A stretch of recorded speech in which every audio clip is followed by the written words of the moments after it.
ਗਾਲਬ ਨੂੰ ਇਸ ਗੱਲੋਂ ਛੱਡ ਗਿਆ ਜੀ ਵੀ ਆਕੜ ਖਾਂ ਜਿਹਾ ਹੈਗਾ ਸੀ ਅਤੇ ਆਕੜ ਖਾਂ ਮੈਂ ਆਪ ਬਣਾ। ਹਾਂਜੀ, ਉਹਨੂੰ ਮੈਂ ਇਸ ਗੱਲੋਂ ਛੱਡ ਦਿੱਤਾ। ਇੱਕ ਨਿਆਮ 'ਚ ਦੋ ਤਲਵਾਰਾਂ ਨਹੀਂ ਫੱਬਦੀਆਂ। ਨਹੀਂ ਸ਼ਾਇਰ ਤਾਂ ਕਮਾਲ ਹੈ, ਇੱਕ ਬਾਕਾਇਦਾ ਟਰਨ ਹੈ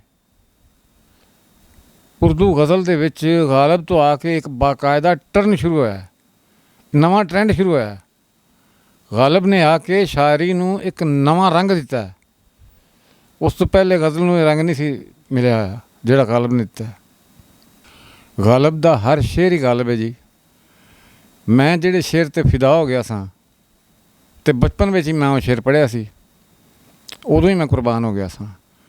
ਜ਼ਿੰਦਗੀ यूं भी गुज़र ही जाती, हाय ज़िंदगी यूं भी गुज़र ही जाती, क्यों तेरा राह गुज़र याद आया। एडा खूबसूरत तलाज़मा ते एडी आसानी नाल ते उमदगी नाल बन देना, ये गालब दा काम सी। वाह सुभान अल्लाह।